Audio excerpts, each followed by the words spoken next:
I'm Adam Stovall. I'm a writer here in Cincinnati, Ohio. Trying to be a screenwriter in LA from Cincinnati is just as easy as it sounds. It's difficult, but at the same time, it's something that like you don't really have an option. It's kind of like being a junkie, you know, where like you can even hate yourself for chasing the high, but you still need it. You're fighting the cursor on the empty page. You're like, I don't even know what's good anymore. You start making notes, like you just cross that entire scene, fix this. You start digging into yourself, and there's a lot of crippling neuroses that come with writing.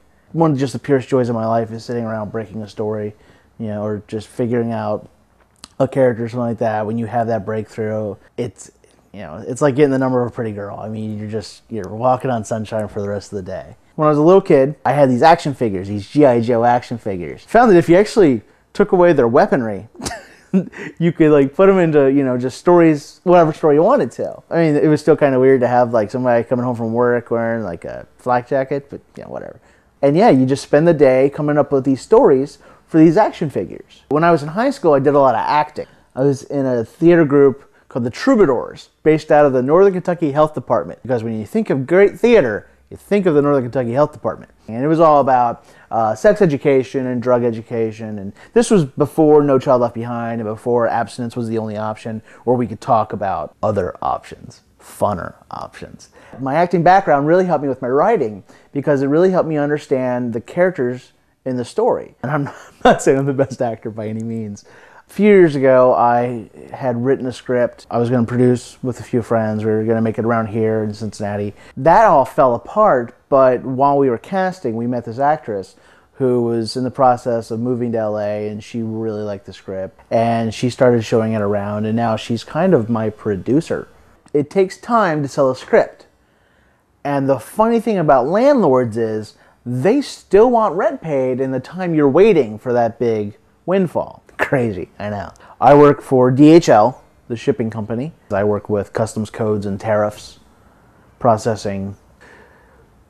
It's a sexy job, I know. I like to think of my life as an action movie, a very sedate action movie. Screenplay that I wrote, the one that's kind of getting me the attention I'm getting right now, is 7 Hills.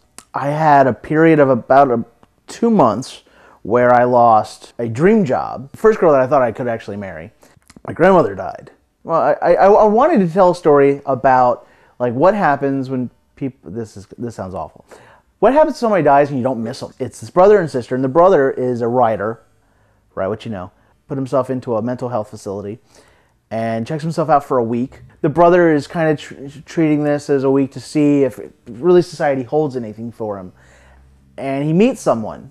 It sounds like a lot of other movies, and it probably is, but it's a cynical, angry, and I hope smarter take on the coming-of-age tale. Man of modest goals. I want to make a great movie. I want to leave a legacy. I'm not really big on kids, and that's not the legacy I want to leave. The legacy I want to leave is storytelling. Eventually, I would like to direct, because writing and directing are very linked in my head. I mean, when you're writing, you're directing. Where are you opening? Who are you opening on? You know, why are they there? When I'm writing, I actually usually have to go back and cut some stuff out because it's a bit more director-y of me. Earlier this year, I got kind of tired of waiting. My friend Josh, who is standing behind the camera right now, you know, we decided we were going to do a short together. You know, I'm a writer. You know, we can do this.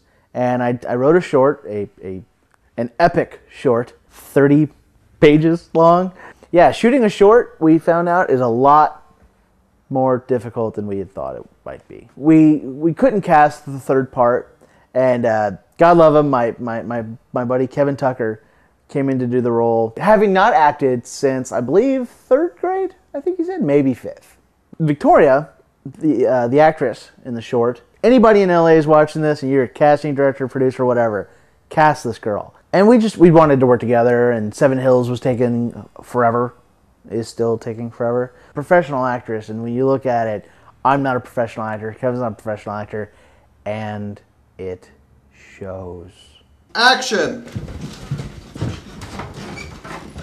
Hi, Harvey. I want you to meet Sean. Sean, Harvey. Harvey, Sean. Hey, Harvey. Nice to meet you.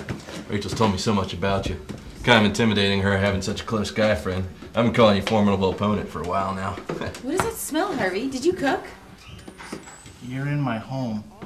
Why should people buy my scripts over someone else's? I'm far smarter than those other people. It's probably not true. I don't know, because I'm a hell of a writer. I mean, and I'll do everything. Every ounce of my being is to make your job easier. And I understand at this point. I'm a 28-year-old dude in Cincinnati, Ohio, that no one's heard of, that like has the purse strings. And it's a gamble. It's a real gamble. I'm a real writer. I mean, it is something that just comes up from within me. And, you know, there's plenty of stories to be told. I work cheap, which is nice. But, and I do think I'm a better writer than most. And I've read a lot of scripts. A lot of scripts. And maybe 10 years from now, you know, I'll be writing really good scripts. But right now, they're at least good enough. You ever seen them live? Yeah, I have. Yeah, I caught them at a secret show up the street about a year ago. It was pretty cool. It was pretty cool because usually they're playing festivals and decent-sized venues. Come on!